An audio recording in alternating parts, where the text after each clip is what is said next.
Carbone. Okay, Mike, thank you very much, and let me thank all of you who are on the webinar. And just tell Mike if you had any worries about the problems that were caused here so far with technology. Your introduction has totally cleaned your record here, so you're fine. I thought I would use the pic that you see on the screen now. Obviously, you see there what looks like some rather frightening skies. And for folks who are long-term unemployed, they see that every single day. And you know, like anytime you see a bad storm situation, that when you have to know that just a few miles away that there are sunny skies and everything is fine. And it's almost that kind of a situation we see here, where we've got this class of folks, call them 99ers or 79ers, or simply more appropriately, actually, long-term unemployed. And to some degree, there's a sense on the part of a lot of others that A, we don't know that they're there, and B, we don't know how bad it can possibly be, and so let it be. I guess it's a question that's been a bit of a nightmare to me. They call this the Great Recession for a reason. It is the worst that we have had since 1929.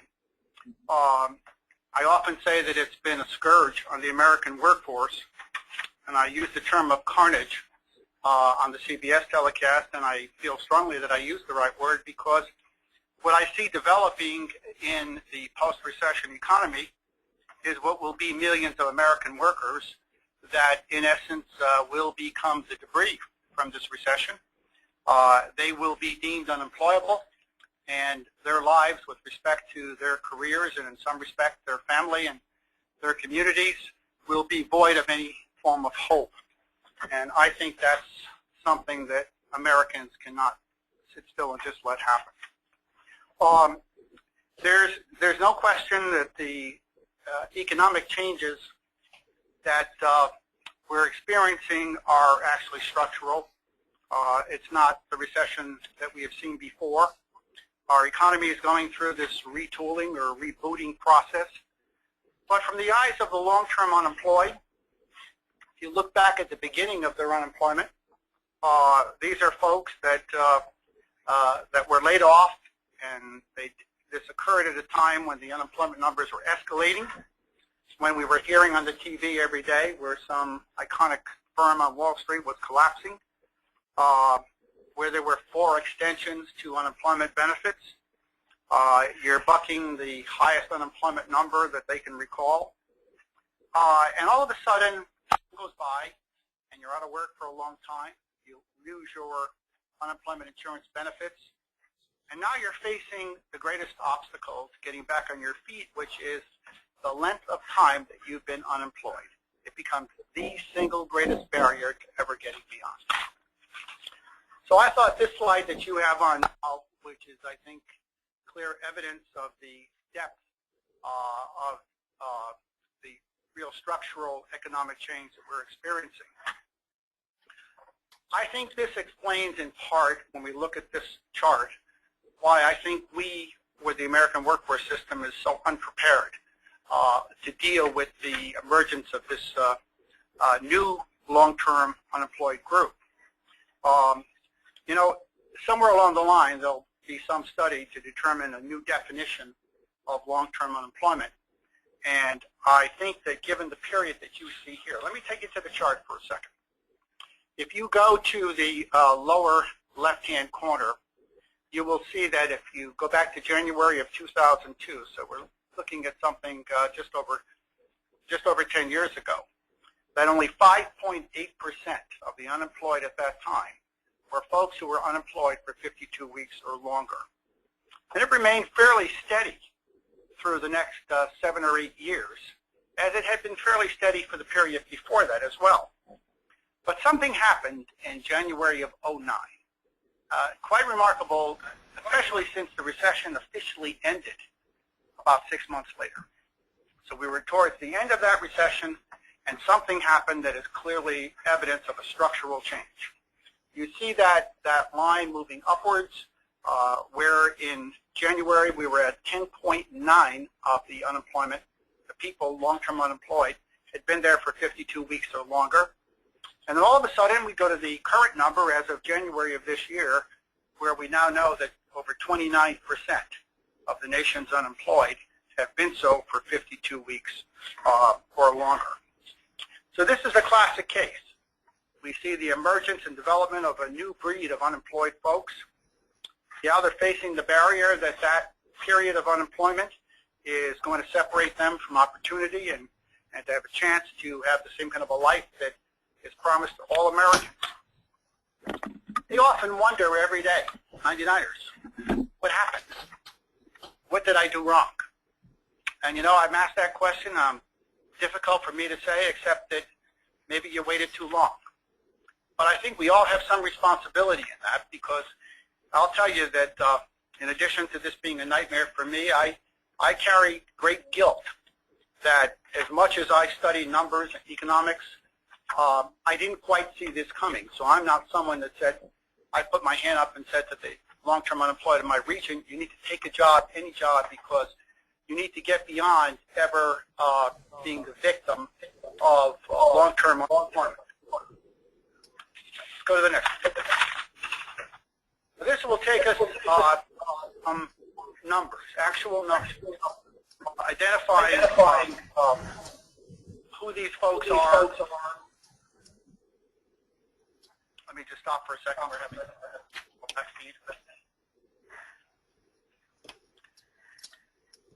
If you look at the chart here, take a period, and this is over a 2-year period, and it measures by quarter number of people who have reached benefits from their unemployment, and then the subsequent quarters you'll see the cumulative number.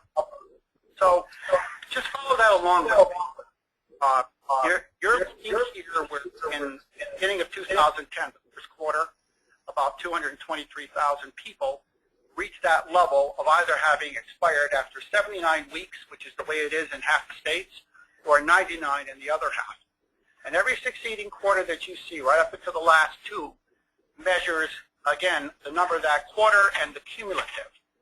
We made projections, obviously, for the last 2 quarters, but you see here where, you know, best case, worst case scenario, we're going to have somewhere well in excess of 4 million people who, in this period, have expired their unemployment benefits and who remain unemployed. Now, think about the number. 4 million, I apply it to my region, and I've got about 12,000 as of right now in that category. That number in my region eclipses all other special populations that we serve in our workforce system. So you see this class emerging from the scourge caused by this Great Recession.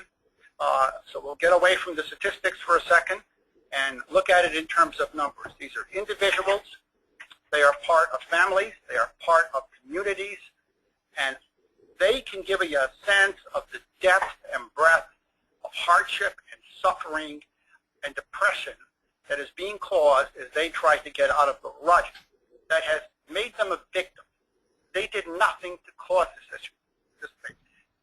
This was being where they were for too long at the wrong time, not because anybody said you shouldn't be there, but because it just seemed to run with the terms of the Great Recession of all times.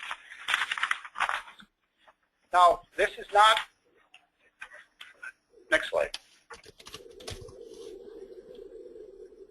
This is not something that is affecting just 1 or 2 regions of the nation. I think this map will give you an idea where we've broken every region down by from Pacific, Mountain, West, North, Central, East, Middle, New England, and obviously the 3 districts in the South. So this will tell you something about who they are, how many there could be in your region, and even some of the characteristics. So what this is measuring, on the top you'll see what the average regional unemployment rate is. And the second is where we're measuring the long-term unemployed as a percentage of the labor force. And we define long-term as 1 year or longer. on the bottom is the long-term unemployed as a percentage of the unemployed. So look at the numbers. I mean, you'll see here, anyway you average it up, 29, 30% of the population has now entered that vulnerable and precarious class. Not only are they unemployed and they're getting poorer or despondent every day, but they're now the subject of prejudice, social anguish, financial ruin, and a sense of abandonment that somehow it's happening, and the fact that it's happening may very well benefit some, because to the extent that they're no longer in the labor force, it can even make the unemployment number come down, but it can make some people feel better about their future while this group is suffering and suffering badly. Again, I think this one makes the case that they are the victims. So let's look at who they are for the long term. These are three interesting charts, but let me just take you across the top one. The top one says that some 42% of them are age 55 or older. So obviously the older you are, and you'll see by the numbers, the more susceptible you are to the kind of economic dynamics that have taken place here. There's clearly, as you look at the post-recession economy, age is a factor, very much a factor in consideration for employment. But look at the second level.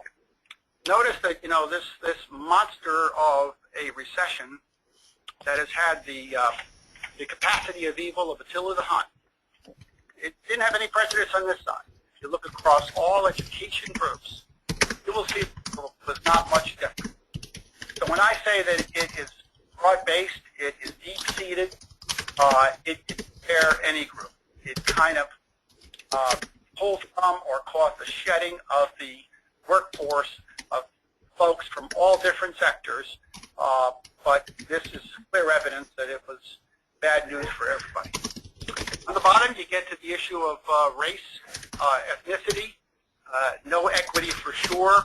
Unemployed Asians and African Americans are the most likely to have been unemployed here or longer.